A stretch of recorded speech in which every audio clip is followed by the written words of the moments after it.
Good evening, everybody. Welcome to It's All Black and White TV, and this is the pre-match Arsenal versus Newcastle United. Before we get into it, if you do like what you see, please do smash the like. It does help the channel up the search, so please do smash that like. Also, if you're brand new to the channel, then come and smash the subscribe and be part of the screen. Also, hitting that bell notification tells you when I'm live, have a pre-record or any upcoming shows. If you want to become a member, it's 99p. You can do that by clicking the join button. And if you want to make a donation, you can do that in the chat by clicking on the $sign as well. So, right, before I get to the guys, I have some breaking news. Yes, breaking news as we see. Right, last night we did a show on here, Eddie's press conference reaction. I had Derek and also had Kevin on as well. Excellent show.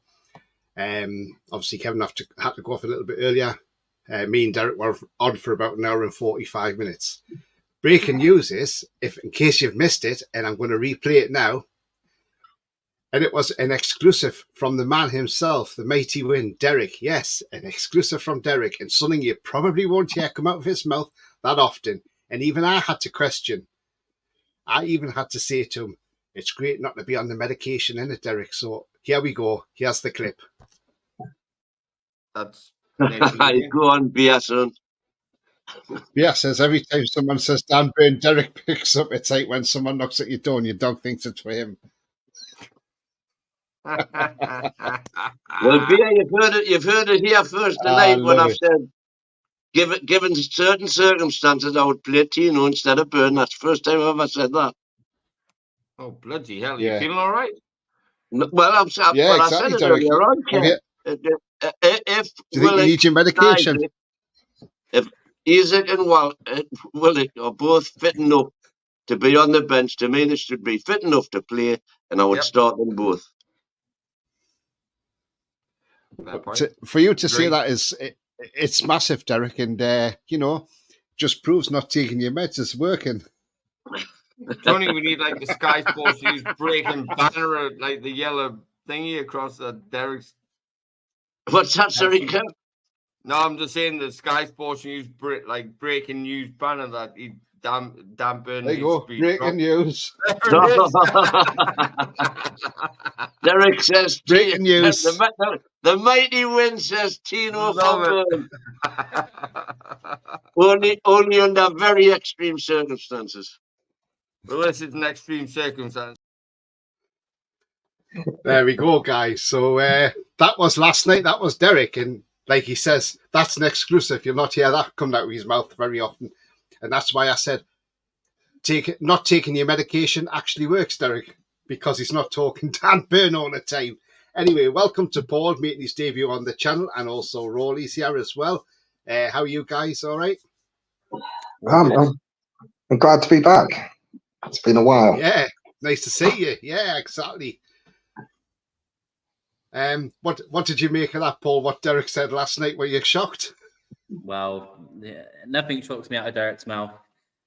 He makes his rounds around a lot of these podcasts and says some of the maddest things I've ever heard in my life. I do love him, though. He's a lovely guy. But I've heard him talk about Shah as in midfield. I've heard him talk about Dan Burn up front. I think he wants Shefty Kutchi back, I think. So that's Derek for you.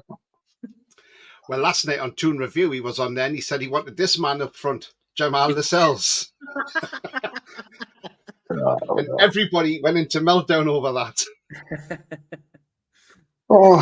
Question him, what, Derek? Even Derek says because he's good in front of goal. Not as a striker, though. Just in the box, making trouble for himself. Yeah, well, I can't see it. There has been. It takes all sorts. It takes all sorts. We are, however, going to have a new goalkeeper, 100%, because Dubravka is not in the squad.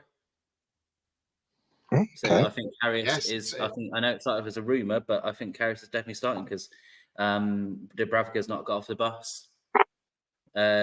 Willock and Isaac did get off the bus, so that's bloody good news. Yeah. Do you know if Dubravka's injured? He must be.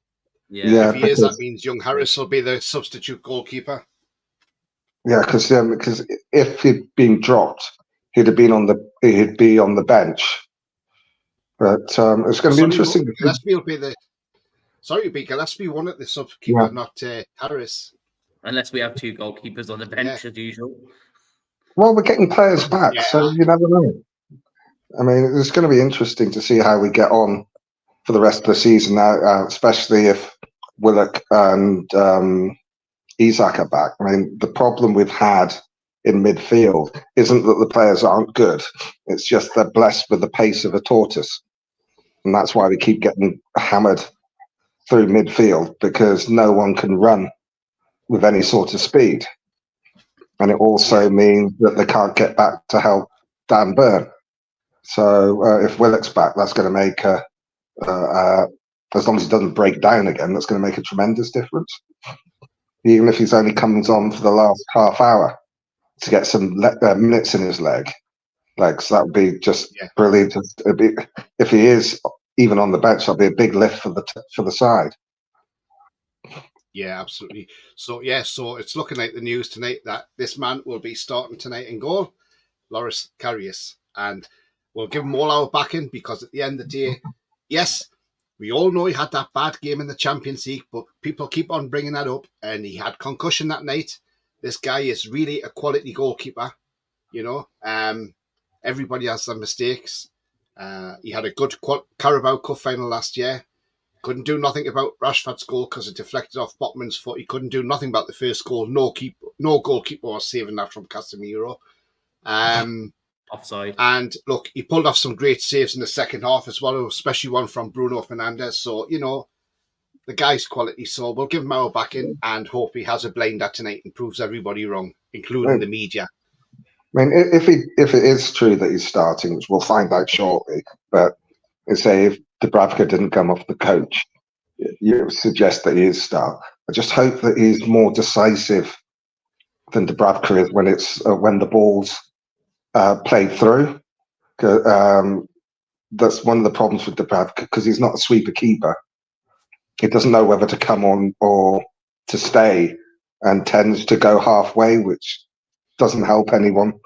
It probably does. I mean, I think the defenders don't trust him because they don't know what he's going to do. At least when Nick Pope's there, they know that he's going to come out and get it. So some of the balls behind that have been catching us out wouldn't be so much a problem, because Pope's starting position is further forward, and he will go and sweep some of those up. And it's interesting to see the difference in the goals against, with Pope playing and with Dubravka playing. I know everyone had a real go at Dubravka at the start of his run when he's letting loads of goals in. Only a couple of them were his fault. Most of them were defensive errors. But I mean, you look at Forest's first equaliser with Nick Pope in goal, they don't score that because he sweeps that one up. Yeah. And there are a number of goals like that against Liverpool. They don't score 4 because there's some balls that Pope might have got to clear, the through balls. But yeah, it's all could have, should have. And we can't do anything about that. But the sooner Nick Pope gets back, the better. As long as he's fully fit. As long as he's fully fit. Yeah. I mean, Paul, what's your thoughts on tonight's game? I mean, it's not an easy game by any stretch of the imagination. But there's no reason why we can't go there and pick up a point. We did it last year. I know we had a full strength squad last year, but what's your thoughts going into this game tonight? You make it as horrible as possible for them because they hate it. They hate it. They hate if you're tough on them. They hate if you break the game up. They moan and bitch, and Arteta gets caught up in all of it, and that's what you want. From our point of view, you want them wound up. You want us to be annoying, because if we try and attack, it will be a 5-0 to Arsenal, because they've been I know they didn't do great in the Champions League, but they're still in very good form. They just are. You can't say they're not, because in the Premier League they scored for fun in the last couple of games, and we've been conceding for fun in the last couple of games. But we've been scoring as well. Yeah. But we can, it does matter that people are well, some Newcastle fans, not all Newcastle fans, but some Newcastle fans have already written this game off. This will be 6-0 to Arsenal. Just chucking the towel now. I don't know. Well, this is a new generation of Newcastle fan that does my head in. We've had some really good performances, and normally our better performances. I know it doesn't make any sense, but normally our better performances come against the better teams. I don't know what that, whatever that is, that it does exist. And the positives, like I said, Isaac and Willock have got off the bus there. I'm not saying they're starting, but that's something to at least improve us off the bench, at least. And we can, like I said, make it difficult for them. Make it horrible. Score a horrible goal. Defend it with your lives, then we walk away, and then they can stop crying over the the ball was out. Well, I'm bored of that. Bloody hell, they're still moaning about it now.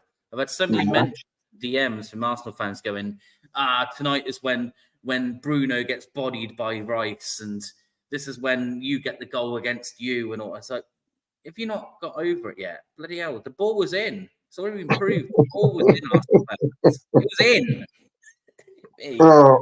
All I can say to the Arsenal fans is build a bridge and get over it. The thing is, I want us to go. I would love us to win that game tonight. Let's score another controversial goal. Exactly. And let's get this goal, and let's see this happening again from Arteta tonight, having a meltdown, spitting his dummy out. Let's get Havertz sent off as well, because I can't stand him. He's a dirty little. He gets away with. He gets away with it. My biggest disappointment for this game is that J7 is injured, because this is the sort of game that you want him in to really rile up Arsenal, because it's so physical. We haven't really got another player that's got that sort of physicality to the game, and Arsenal don't like it when you're physical with them. I mean, they're a very good side and deserve to be where they are, challenging for the title, but let's be the fly in the ointment for them. Let's keep them away from Liverpool and Man City. Let's take some points off them. I've got a heart prediction on the scoreline. I got a head prediction, which they're both different. Well, I'm sure we'll go for predictions later.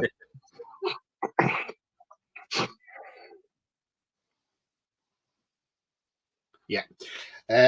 Guys, we've got 32 watching, but we've only got 13 likes, so I'm sure we can do a little bit better than that. So if you can give that a smash, that would be fantastic. Thank you. Hi to everybody, by the way, in the chat. Yes, Derek, your exclusive's been on. I don't know if you've seen it or not. I know you're down the club. I don't know if you're away with it already, or I hope not. I hope you're going to watch the match, at least be a little bit sober and then get tipsy towards the end of it. But I hope you enjoy your night down at the club. But I hope you have seen it, Derek. If you haven't, all you'll have to do is go back to the beginning and watch it, and then you'll see what I was on about the exclusive. But we love Derek. We love the mighty win. He's a great guy. He is. Jack's in the chat. He says, "Hope you're doing well, Tony, Paul, and Rory. Not sure why everyone is pulling their pants over Karius in goal." Absolutely, Jack. Well said. I'm not. I just think give the guy a chance. This guy could have a blinder tonight, and then he could end up keeping his place.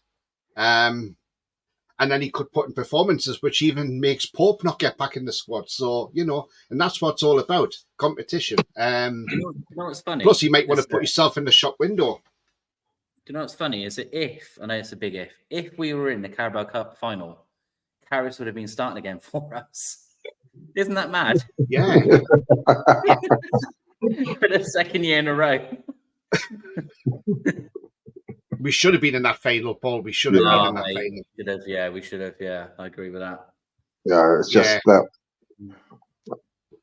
just that semi-final just came at the wrong time when that game was won, and then one mistake, and they get level and then do us on penalties. But hey, Lead Rider has confirmed that Loris Karius does in fact start tonight. So that's official. Loris Karius does start. Okay. Lead Rider, so it is official. I don't have a problem with Karius in goal. I mean, obviously, when Pope, I know that Tony was a big advocate of his when Pope got injured, but he's a decent keeper to have as a third choice keeper. Now he needs to be used. I'm sure he'll do well. Yeah, I just want to read this comment out from Derek the Mighty Win. That was worth the wait. Off to the club now. Good job I'm not on, or I'd put Paul in his place. Oh, Paul, he's thrown the gauntlet down to you, Paul. Oh, Derek, I Paul's love you, quaking in his boots, by the way, Derek. I love you, Derek. I love you. What are you on about? Oh, he's a great guy, Derek. He's funny, isn't he? Absolutely brilliant. Julie says, we're a varied bunch. We all have different opinions. Absolutely. And that's what football's all about. It's about opinions at the end of the day. Troll says, Carrier starting might be a very good thing. He commands the box more than Dubs does, to be fair. That's not a bad one. And Bia says, the Carriers fan club's going to get what they wanted.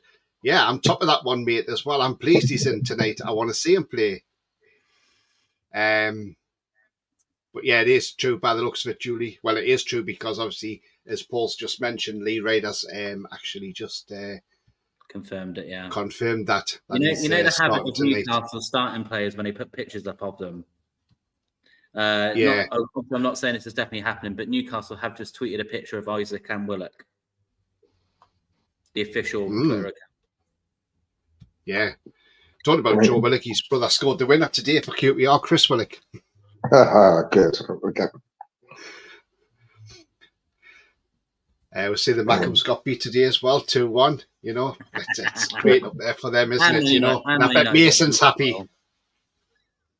Yeah, and Man United as well, which is even better. Yeah, and Brighton drew with Everton, which is good in a way because it only keeps them 2 points ahead of us in that 7th place. Yeah. Because had they won, they would have been 4 points ahead before this game starts. Lewis in the chat, he says, happy birthday, Jacob Murphy, Anthony Gordon. Hopefully they'll both play and both get a goal. And well, I'm sure Anthony Gordon will definitely be starting, Lewis. Can see that happening. If I'm honest, I would rather... I mean, look, we could start Isak, give him 60 minutes. Yeah. Somebody on the chat last night on the show, I can't remember who it was now. I think I'm not sure if it was... It might have been... No, it was Tanji. And he said... And it was quite important what he said. He said, when you watch Isak go off against Villa, he actually wasn't hobbling off the pitch at all. And when you think back, no, he wasn't hobbling off the pitch. And Tanji says, could they have just took him off as a caution and just rested him for a few weeks and then bring him back now he's fully fit? That's a good point. Yeah, that's a good point. Because especially as I had the problem before, if you feel anything, it's probably better to go off than carry on playing and then actually have a proper problem. Yeah. 9 minutes till the team news is out. Bia says, if Karius is in goal, you'll be screaming for Dubravka after the game. Don't start that one, Bia. Ronald says, are they sucking Jim Shatcliffe's arse earlier on the BBC? I'm glad Man U got beat when the media human centipede stitched up his backside cheeks. I mean, that guy is just... He's just come into the football club and already shouting his mouth off, calling us silly and, you know, and that we're wrong to put Dan Ashworth on gardening leave. Actually, I got an email I got a DM back from Dan Ashworth today because I did actually speak to him and I said, you know, what's happening? And I said, how's the gardening going, Dan, by the way? Because, you know, obviously you're on gardening leave and you're probably going to have the best garden out of any of the sporting directors in probably not just the Premier League, but in the whole of Europe. And he said, you know what, it's going well. He says, in fact, I'll send you a picture of how good my garden's looking. So this is a picture from Dan Ashworth's garden. And look, he's doing a pretty good job there, isn't he? So he's got his daffodils going and, you know, but yeah, well done, Dan Ashworth. And by the way, no, I'm joking. I haven't get the DM from Dan Ashworth, by the way. I was just joking. But anyway, you know, you've got to have a laugh, haven't you? I mean, I'm pleased that Man United lost. I mean, I thought they're going to win it after they got a fluky equaliser, and they were out of the game until they equalised, and then for Fulham to get on the break. But that's the first time talking about Dan Ashworth is that I don't know why Radcliffe is moaning, because it was written in the contract Ashworth signed the contract. So it's like if you give in your notice at a job, they can either make you work your notice, or if you're in a sensitive position, they make you go home and they still pay you. And I think I know some of the Man United fans are saying, "Oh, we won't want to pay him for a year and a half or whatever it is." Well, we did it with and then Jeff Hendrick. He earns more than Ashworth does. If they want him early, show us the money. It makes no difference to us because Dan Ashworth, though he is the highest paid sporting director in the country when he came to us, his wages aren't close to our top playing staff earners. So it's nothing. If they don't want to pay the money, we'll keep him till 2026. Absolutely. There's no way back for him now to the club. That's it. Now he's decided he wants to go. That shows he's got no commitment to the club whatsoever. Yes, okay, I see a point last night on the chat that they said, well, he's going, there's a bigger job come up with a bigger club and he's jumping to that. Yes, okay, Man U are a worldwide club, well known around the world because of what they've done under Ferguson and everything. And I get that, I get that happens in football. But again, we just have to see how players. I'm sure they'll come to some arrangement with compensation. It might not be the 21 million that we're looking for, maybe 10 to 15 million. But even if it is, that's fine. It helps towards the FFP as well. So, at the end of the day, they will come to some sort of arrangement because Man U are desperate to take them on. And obviously, we are desperate to resolve this situation as well. So, it works both ways. But it's going to take a lot of talking and we're going to play hardball, which naturally I'm glad our owners will do. Because look, after they tried to screw us over Lingard, we're going to make sure we make it hard for Man United as well. So that's the way you've got to do it. And it's business at the end of the day. And that's what it is. It's not made it any easier by slagging the club off. So how do you think we're going to be easier to negotiate with? My biggest disappointment in the whole saga is not that he wants to go to Manchester United, which I can understand. It's that he was sold, before he came, he was sold a project, and we're looking for someone to be there in the long term to build the club. And he's bought into that, and then, 18 months later, he doesn't want to see it through. Yeah, I just don't get it. He started but doesn't want to finish. That's the biggest disappointment. It worries me from Jim Radcliffe. He's meant to be a CEO. He's acting like he doesn't Paul. Paul.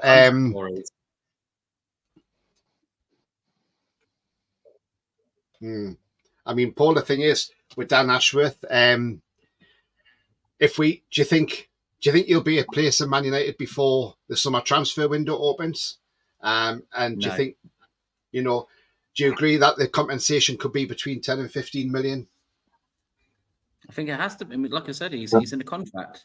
If Jim Radcliffe doesn't understand contract law, what hell are you doing as a CEO, buddy? Obviously, he does understand it.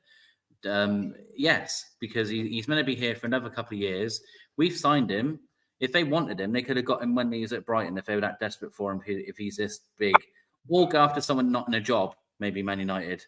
Do you know what I mean? It just, the arrogance that comes from him does my head in. Their fans are arrogant. He's arrogant. They're always just so entitled that idiot, whatever she is, from United Stand talking absolute rubbish about, what are Newcastle doing? Just sell it. Just give him to us. Like, no. What do you mean? I'm under contract at work. If another placement want me, I'd have to leave my contract. I can't just leave. I can't just go and walk out. Do you know? I guess I could, but I'd probably get in bother. You don't do that. If you've signed a contract for a certain amount of years, if you want to come out of that, you get bought out. The same as players do. Players sometimes kick the toys at the pram and refuse to play. I mean, we had it with Kabay, didn't we? When Arsenal came in for him, he stopped playing for us and started being a bit of an idiot. And then, that's the one time I liked Arsene Wenger, because Wenger said that they've stopped the interest because he didn't want to play who did that. So, I quite like that Wenger at the time. But yeah, I agree. If you buy someone that's still under contract, you have to pay compensation. Otherwise, what's the point of having a contract? Exactly. Jack's saying there, Joel Bland's confirmed that Byrne's been dropped as well. I've just heard that, yeah. Isaac does start as well. Does he? Yeah. Team news in 2 minutes, guys. 2 minutes. I can't wait for the team news now. It looks really interesting. Sounds really interesting. But I agree with Paul there. So he's under contract. If you want us to let him out of the contract, show us the money. I mean, I would be. I'm hoping that we won't agree to anything till after the summer transfer window's gone. Mainly because even though it's going to be out of the loop from now till the summer, he still knows a lot of what we're looking at, what we're going to be doing. Though he doesn't do the scouting. I mean, I know people said, "Oh, what's he done?" People misunderstand what Ashworth is good at doing. He's not a super scout, but what he does is he puts the system in place so that you get the best scouting teams, you get all the best analysts, and then you make your choices in your transfer committee. He sets up the system so that when he's gone, the system carries on. You look at Brighton. Brighton haven't missed a beat since he left because he set up the system and got in the best scouts. That's what I think. That's the biggest disappointment because he's gone so early. Do we know whether he's got finished actually setting up that system? Because if he has, it's no skin off our nose because whoever comes in will just be able to pick it up and carry on as if seamlessly. Do you want the? Sorry, Roddy, I have to put in. I've got the team news now. So the starting 11 is Karius in goal, Trippier, Shea, Botman, Livramento at left back, Bruno, Longstaff, Miley, Almiron, Gordon, Isak. On the bench, Gillespie, the subs keeper, Lascelles, Ritchie, Barnes, Kraft, Hall, Jacob Murphy, Willock and Byrne. Now, the one thing I will say about that team, I would have rather had Almiron dropped as well in place of Barnes because Barnes should have been playing on the left and you could have had Gordon playing right. So I'm not happy with that in a way that Miggy's still playing because Miggy is being absolute dross. And after last week's performance, he should have been dropped. What do you make of that team, Paul? Yeah, I agree with everything you said, mate. I'm very surprised at Byrne, because I just thought that Eddie would stick with him. I really did. But fair play because we've all been shouting for it. No, not one Newcastle fan has been shouting for Livramento to start. The midfield is the one thing that still worries me a tad, just that where a weak spot seems to be. And Almiron does annoy me a little bit because it's just like he had a terrible game. He really did, like a poor game from him. Decision making at times, and in a game like this, we're going to get. We're not going to get lots and lots of chances because that's just not how it is. And if we're on a break and he makes that one bad decision, do you know what I mean? That could be a goal or not a goal. So look, we'll see. We'll see. I'm hoping the big thing I'm hoping for for his confidence in his mental health. I'm hoping it carries as a blinder. Do you know what I mean? I really do. Just for him, just for his own sake. If a worldie goes in from a screamer, fine. That can happen. But I just hope he has a good game for his mental health and confidence because he deserves it. I've got the Arsenal line up here. It is Raya in goal, White, Saliba, Gabriel, Kivior, Rice, Jorginho, Odegaard, Saka, Martinelli and Havertz. On the bench, it's Ramsdale, Cedric, El Neni, Vieira, Nelson, Smith-Rowe, Trossard, Nketiah and Jesus. So that is the Arsenal lineup, and I will pop that on screen in one moment as well. I think you happy with that lineup, Rolly? Yeah, I think it's a bit much asking Eddie to drop two of his favourite players for one game, and if Miggy and Byrne, if I had to choose one to drop, it would be Byrne because of the problems we've had at the back with his lack of pace. So I don't know what Murphy has to do to start ahead of Miggy. and Barnes could be a fitness thing because he's only just come back from injury, so that could be it. And then bearing in mind that we've got the game on Tuesday against Blackburn, maybe he's thinking, all right, we'll start Barnes on the bench tonight and start him in the game against Blackburn. And that may be the thinking behind Miggy as well. It's good to see Willock on the bench. Let's get him sort of 30 minutes in his legs in the second half. And the other thing I'm hoping for is no more injuries. Yeah, let's hope not. Pierre says Beck Gillespie shit himself. He's never been this close to a game before. We don't want to see him come on, Pierre. We do not want to see him come on. The last game he played for us, when he played at Newport County, was an absolute shambles. I've just that was under Cabbage. I've just looked up Arsenal's hashtag, and they are absolutely furious at this 11. They are going nuts. They are so angry. They're really. They're 11 or our 11? Arsenal's 11. The Arsenal fans are kicking off because Havertz is up front and they hate it. Oh, I hate Havertz anyway. Yeah, they're really unhappy. They're asking why Trossard isn't starting. They're asking why Jesus is on the bench and can't start up front. Yeah, they're not. Arsenal fans aren't very happy with this 11. Trossard's been on fire lately for Arsenal as well. He's quality. Trossard, I would have had him at Newcastle United. Yeah, I think we wanted him, but he went to Arsenal instead. You don't blame him at the time. Tristan says, Karius and goal. I told you, Tony, Dubravka's cost us too much. He's injured, I think, Tristan, as well. So, Tanji says, looks like Willock will replace Smiley when he tires later in the game. Yeah, good point. If Longy plays like the last game, he should be sub for Willock. Yeah, Longstaff. Look, Longstaff's a good player, but let's be honest, in the summer, I'll sell him. Because you can't sell 100% profit on them. We'll get 100% profit on them because of FFP.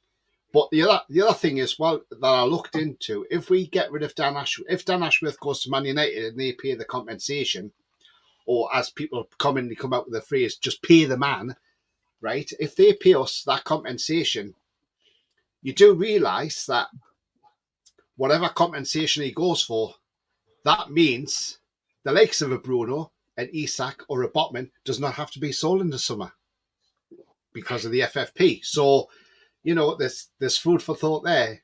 And that's come from Keith Downey, by the way. That has. So that's what Keith Downey said when he was talking to Flex, who's got a Man United channel. And that was quite interesting to hear that come from Keith Downey. But yeah, he said if Dan Ashworth goes to Man United and they pay the money, we ain't got to worry about Bruno or Isak or Botman being out the door. What's your thoughts to that, Paul? Yeah, I 100% agree, mate. 100% agree. It's just someone's asking for the bench. Sorry, just to let you know. For the bench? Yeah, just asking to see the bench. Sorry, there you go. Yeah, sorry. There we are. Yeah, no, I agree with you 100% on that. Yeah. I just really, I'm so happy that Isaac's back as well. That's such a big plus. Oh God, he's so good, and he gives them problems with him and Gordon linking up and switching as well. It causes so much problems for the other side. We just need to make sure we don't get overrun in midfield because they've got a very good midfield. And we've got a bit of pace at the back now with Livramento starting in instead of Burns. So hopefully we won't get torn apart on the counter. News from Newcastle United is that Martin Dubravka misses out tonight through illness. So it's through an illness he's missing out. He's not injured, he's just got an illness. Okay. So that's interesting. But as I say, the benches: Gillespie, Lascelles, Richie Barnes, Kraft Hall, Jacob Murphy, Willock, and Byrne on the bench. So that is the bench for tonight. So he's got. We've got some interesting people that can affect the game on the bench for a change. It's almost, yeah. I mean, because how many times have we had sort of like three keepers, Dummett, Richie, and a handful of teenagers? Yeah, I mean, look, at least the bench is getting better now, and that's a good thing. I just want to see us go there and put in a performance. That's what I want to see. Yeah. I want to see a performance. Yeah. And, the end of the day, if, as I always say this, and I say this every single time, because you see fans will get upset over it saying, oh, it's another draw. It's another draw. Look, even if it's a draw, it's a positive because we get a point. If we lost, we get no points. That's a negative. So think on the positive side. If we get a draw, it's a point. It's a positive. Every point counts. Yeah, no absolutely. Point doesn't count. I mean, the other thing is, if we lose, our goal difference gets worse as well. Mm. And our goal difference is still quite healthy. I think we're plus 12. Yeah. Yeah. I mean, I think we're the third highest scorers in the league as it is. Was it the fourth highest scorers? So it's a case of if we can stop things going in at the back, we'd be in a much better position than we are now. But I think a lot of that's been down to injury. I think losing Nick Pope has been massive. I think he gives the defence so much confidence because they know what he's going to do. When you switch keepers, you always have that indecisiveness with the defenders because they're used to playing with a certain guy behind them, so they know that they're not so worried about the high line and getting beaten by the through ball because, well, if I can't get there, Nick Pope probably will. And they don't know whether De Graaf is going to come or is going to stay on his line. And it's uncertainties what's the undoing of the defensive unit. When you're not sure what everyone's going to do, you become hesitant because you don't know what's going on. Even though they train with them in training, it's not the same as playing with them week in, week out. And that's part of the reason why Eddie hasn't chopped and changed the back four, because once you have a settled unit, everybody sort of knows what they're doing. The big problem is the change of keeper. I think has had a detrimental effect. It's not that Dubravka's a bad keeper. He's had some tremendous games. I mean, the game against Liverpool, if he hadn't played as well as he did, they could have put 6 or 7 past us, or more. It's just that I think him being in causes the uncertainty, which means we make the mistakes which goals are scored against us. It's no one's particular fault. It's just something that happens. No one likes uncertainty, and people don't like change when you're working in a system. And I think that's what's the crux of it has been. Yeah, I mean, like I say, that's not a bad team sheet tonight. It looks a lot better than it has been, and we're going to see how Karius gets on tonight. And I'm sure the Geordies who are down there at Arsenal tonight will be giving Karius all their love. And they'll chant his name. Paul, are you happy about starting Isak? Because I am. Give him 60 minutes. Give him some time on his legs. Mate, I just think that as much as I love, Gordon does a job up there, but I just don't think he doesn't look happy when he's up front. He's not, I know he did it for under 21s for England, but it's not as natural. He's not his natural best there. I always much prefer him on the wing because he's much more, he's much more effective there. And yeah, we've missed someone up there, whether it's whoever, whether it's him or Wilson. We need someone up there who can make a difference. And Isaac on his day, we know some of his finishing is unbelievable. It's outstanding. It's world class. I mean, he's the really second best striker in the league by a country mile. Easily, yeah, absolutely easily. He's a breath of fresh air for Newcastle fans because we've been so used to having like one decent-ish striker who can kind of have hot and cold spells here and there, where Isaac's been quite, even though he has been injured here and there, he's still been quite consistent. When he's playing, he's consistent. Consistently scoring goals. He's a goal every other game. Yeah, amazing. I've not played as many games as I would have liked. But yeah, I'm hoping for, Isaac, mate, get your first hat trick today. That'd be nice. Oh God, that'd be great. Arsenal can have a shocker. I'll tell you what, mate. I'm watching the Bournemouth game. Sorry to be a bit off subject. I've never seen a team so wasteful. Bournemouth should be winning this game against Man City. They've been pelting their goal, and they just keep making the wrong pass or wrong whatever all this second half.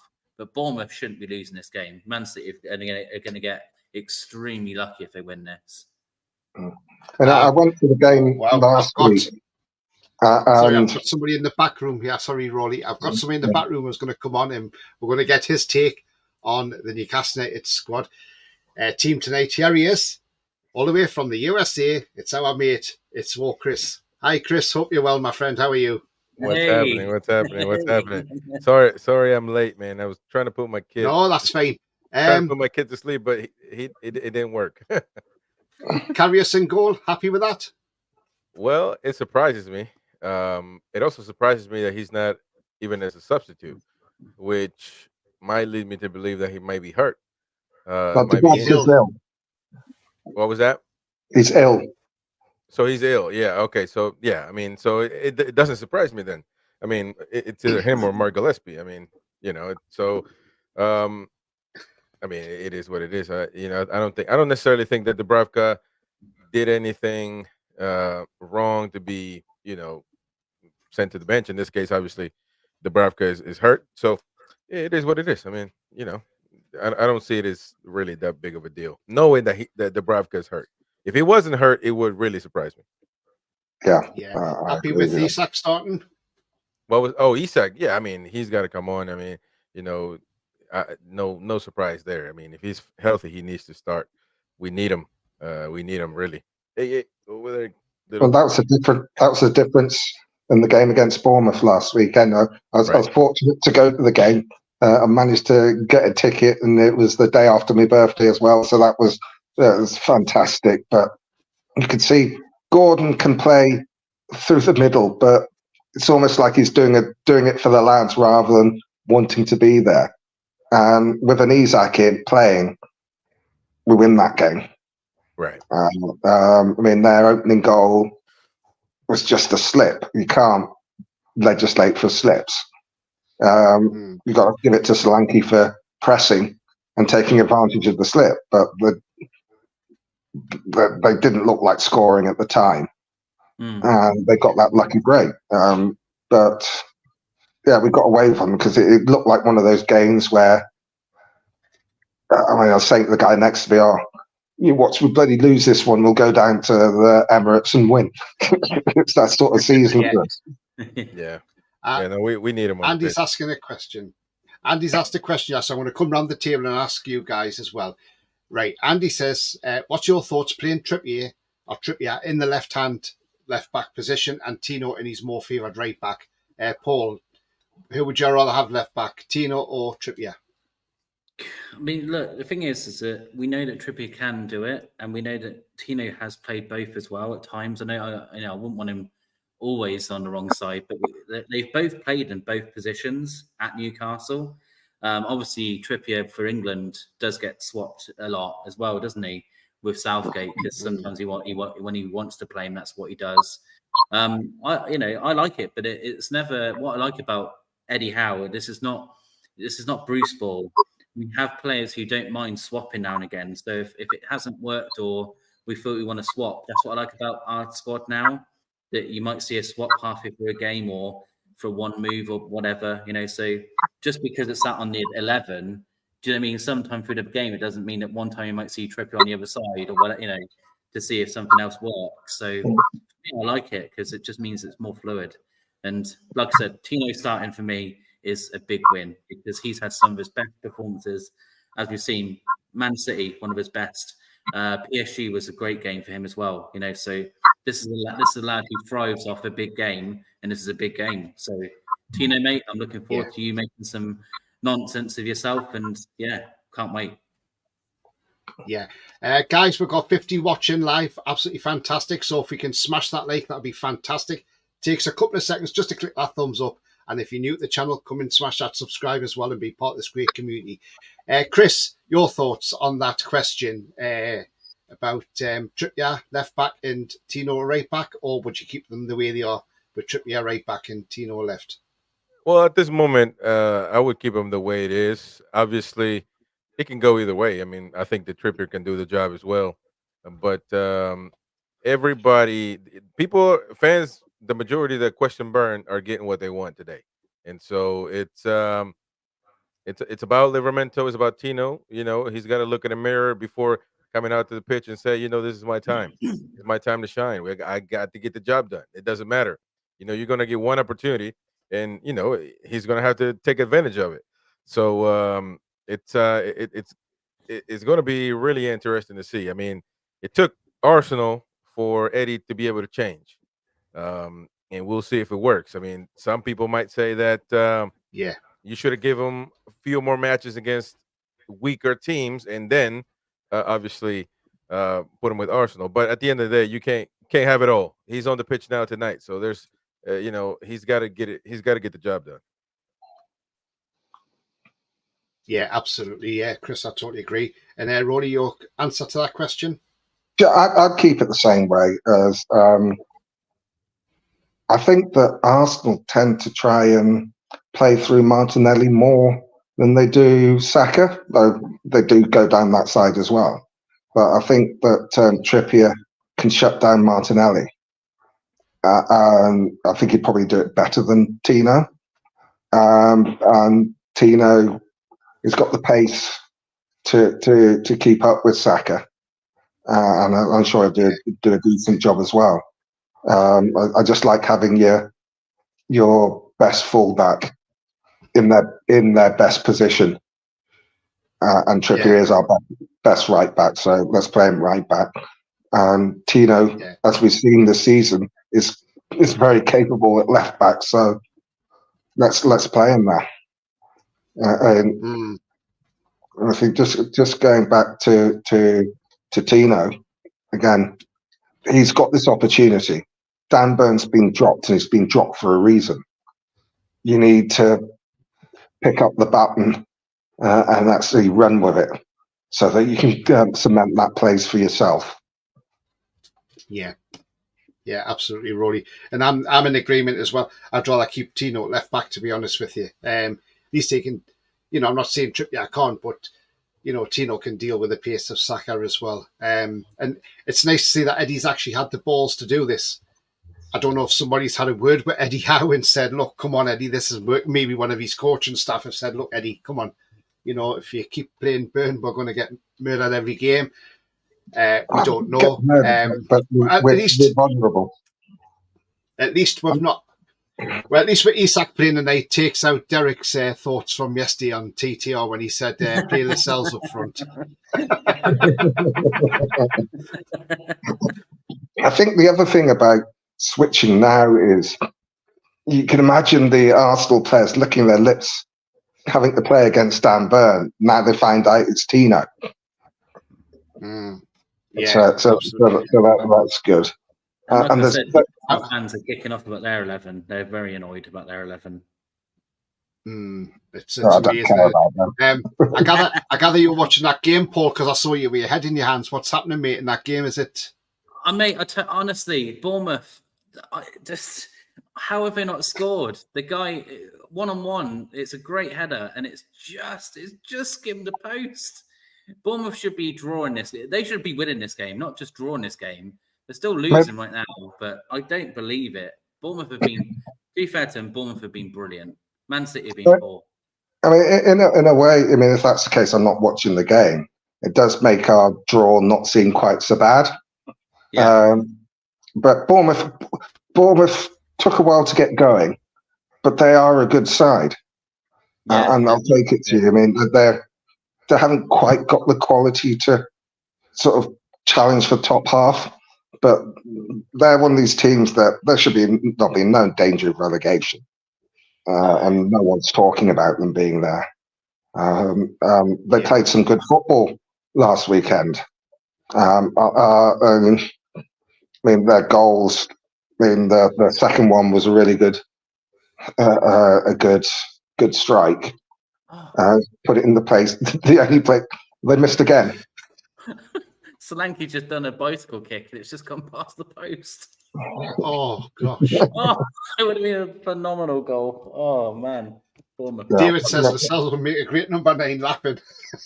I think everybody's laughing at what Derek said last night. You know, they're just like. I think you had too many sherbets last night. We love Derek. He's a great guy.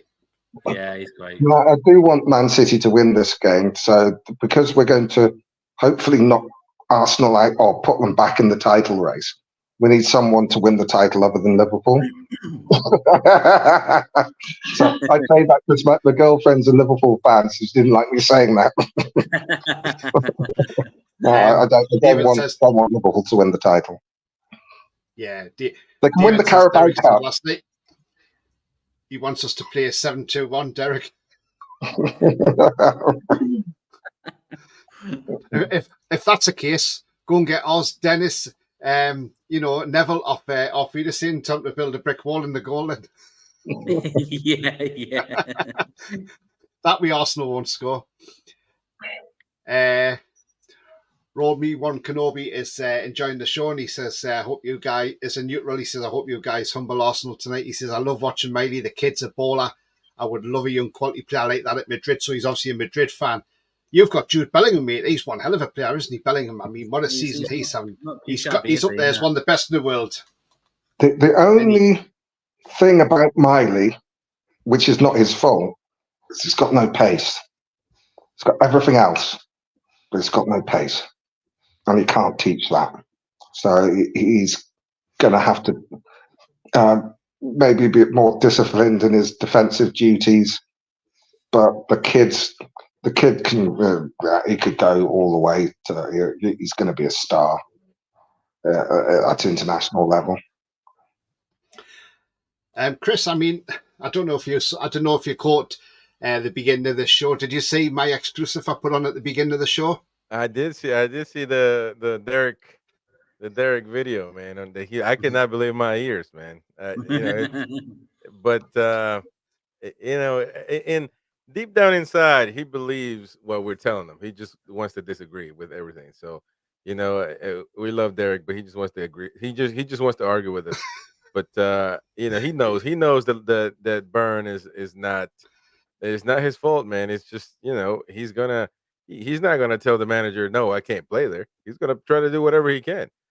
But yeah, it hasn't worked out. It hasn't worked out. Let's be fair. I think it's not all Burns' fault, because last season he would have had cover with J7 covering back and Willett covering back for the pace.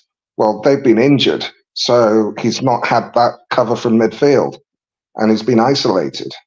Yeah. Dan Burn is no quicker, no slower this season than he was last season, and he wasn't getting caught. That's because he had the cover. And because our midfield has been decimated, we've had to play the same three in midfield since sort of like, oh God, you're talking about October. Yeah, no, I agree.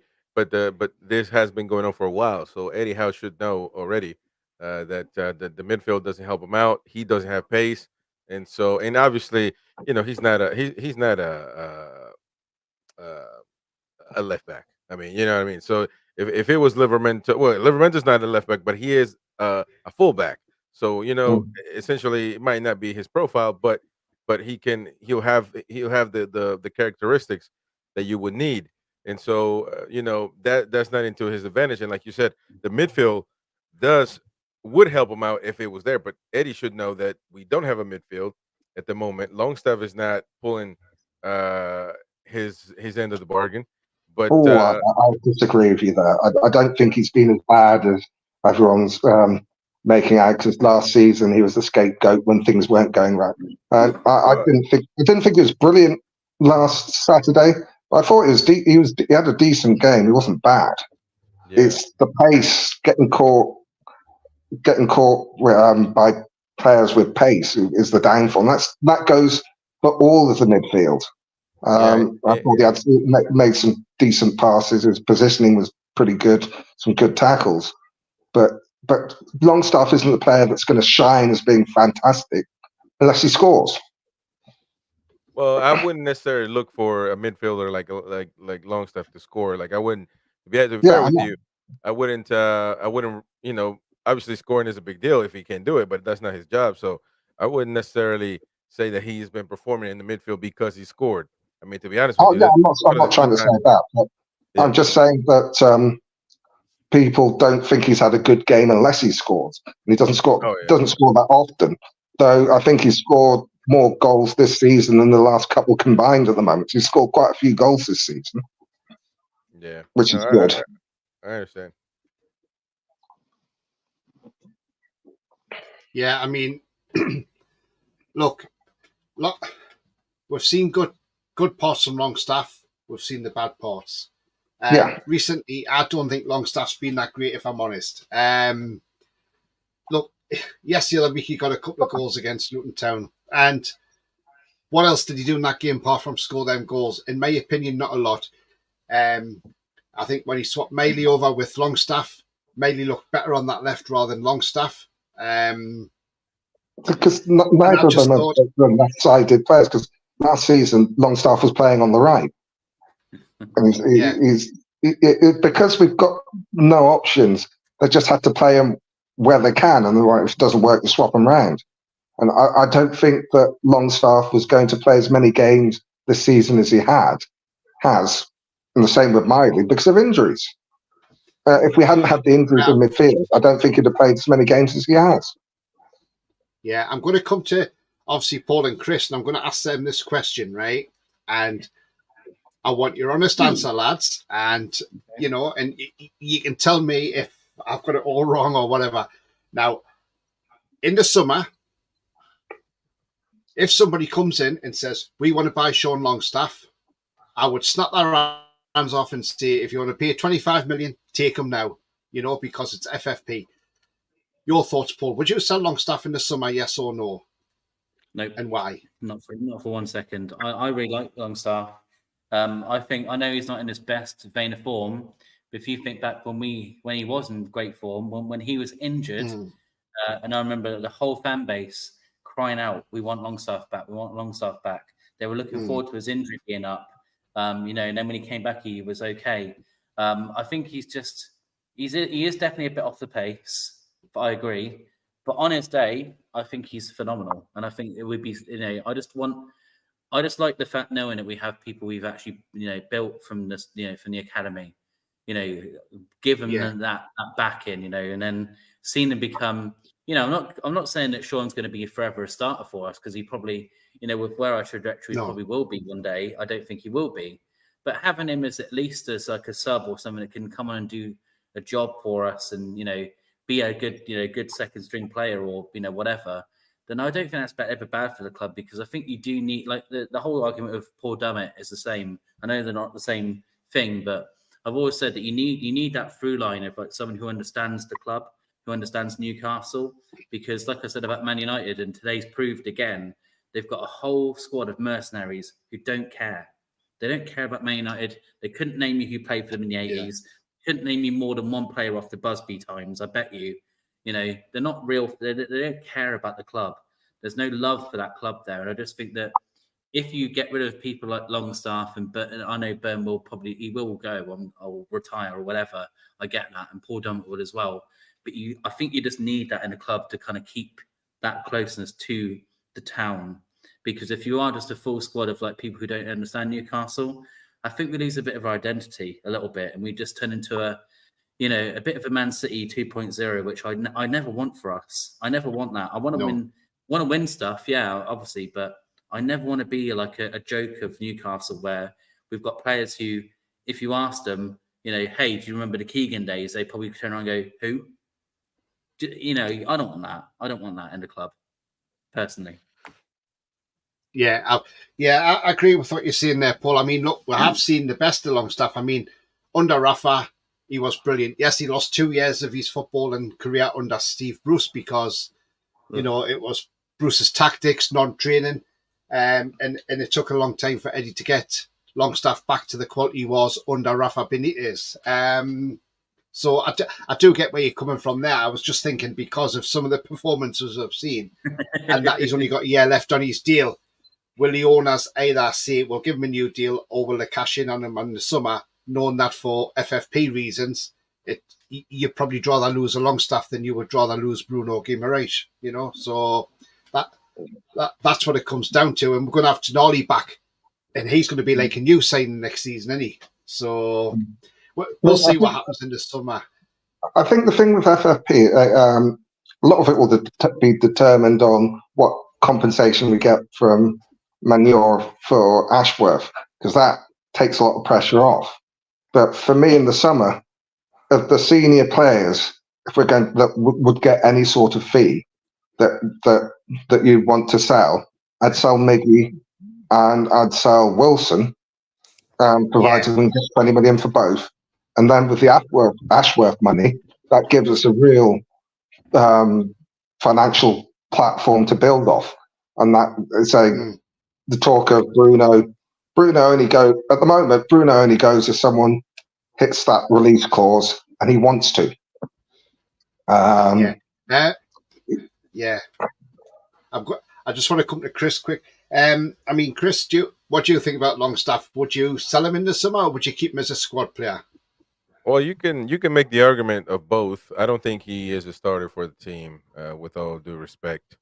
If you want to move forward into what we want Newcastle to be in the next few years, and I think he'd be a squad player. The same thing with Byrne. I've said, we don't need to get rid of Byrne. We can keep him in the squad. I think they can be useful in certain situations. But the midfield is there's three spaces in the midfield at this moment. The way Eddie wants to play, and that Bruno Guimaraes has got one of the spots, and Tonali's got one of the spots, and more than likely Joel Linton is going to get the other one. So just with Longstaff in the squad, that he might not start next season when Tonali gets back. So whether he wants to be a squad player or not, that's also, you got to think about his mentality. He might say, I want to start somewhere else, and that's fair enough. So yeah, I mean, you can make the argument in both cases. I mean, in my opinion, he can stay. And I think there's one last thing I'd like to say about that. It is that if you look at this season, the number of injuries we've had, I think getting rid of a player like Longstaff, unless you replace him, it would put you in a lot of trouble, like we have been this season. We're just fortunate that Lewis Miley is as good as he is, because without him, we'd been absolutely done this season because of the injuries and the suspension. And I think you've got to take your hat off to both him and Sean for putting in the performance they've had, with the sort of pressure that's been put on them, playing in to start off with 3 times in a week, and then every week after. And they put in a tremendous shift for the club in a situation where they wouldn't, if the injury situation had been different, they wouldn't have played as much as they have. So you've got to really take your hat off to them for really soldiering through and putting in some good performances over that time as well. I mean, everyone could have bad games now and then. Yeah, I agree on that. Okay, guys, so we're coming to the end of the show, and I hope you've enjoyed it tonight. Always great having these pre-matches as well. I know it's everybody's favourite when they come on, yeah. If you have liked what you see, please don't forget to smash that like. It does help the channel. So if you haven't yet dropped a like, do so on the way out. It only takes a couple of seconds. Also, if you're brand new to the channel, come and smash the subscribe. Be part of this great community. It is at the bottom of the screen there, so you can click that button, the little red square. Also, if you want to be notified of any upcoming or live shows or any pre-records, then do hit the bell button, and that will keep you notified as well. And you can still join as a member anytime by clicking the join button at 99p per month, and also making a donation in the chat by clicking the dollar sign. I'll come to Chris. Chris, do you want to give your channel a shout out, mate? You know, you've got a great channel. We know that. It's up and coming now, and you know, it's rolling nicely along the tracks, as they say. And what shows have you got coming up as well? So just let people know. Well, yeah, I mean, we got a nice community right now that we're building, you know, including yourself, Paul. We got a few other lads that are on the show. So, yes, the American Magpie and UFC Insiders on YouTube.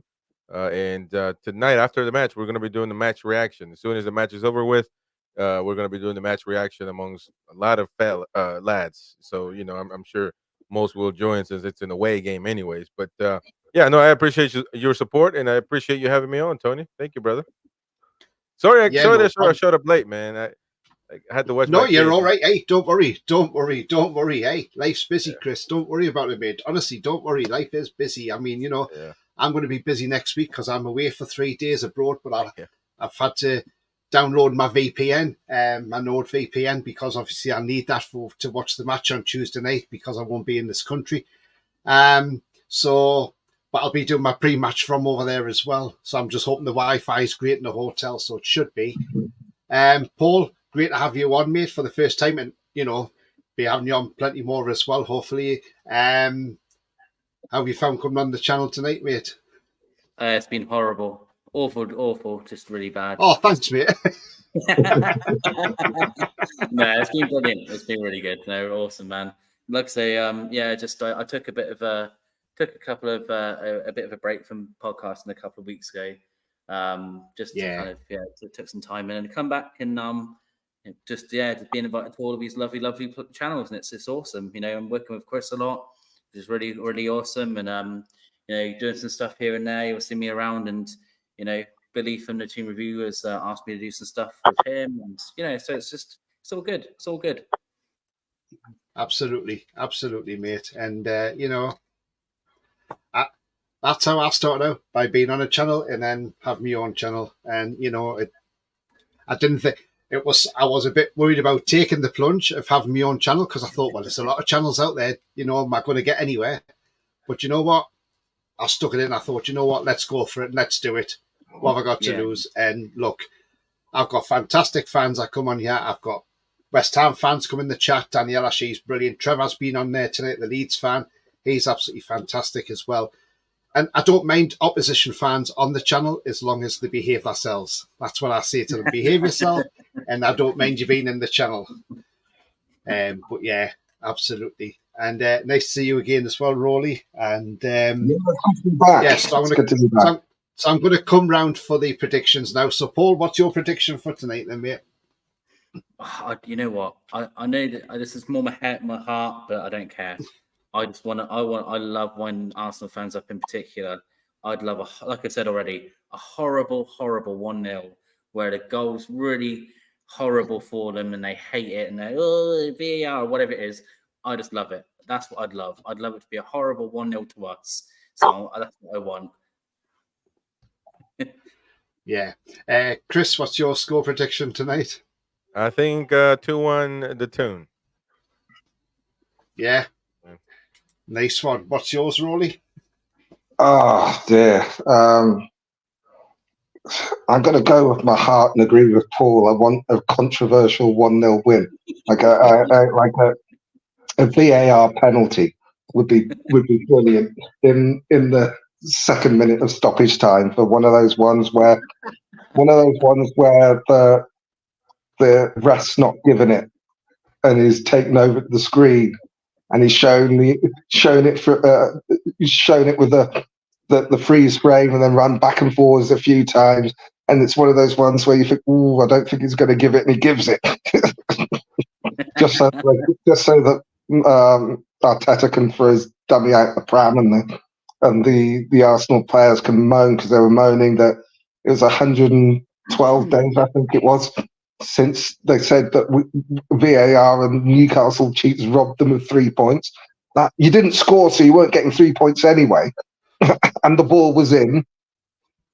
Gordon was offside, and then Gabriel.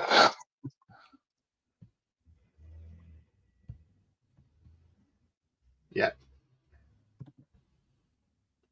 You've gone on to mute, Rolly. Yeah.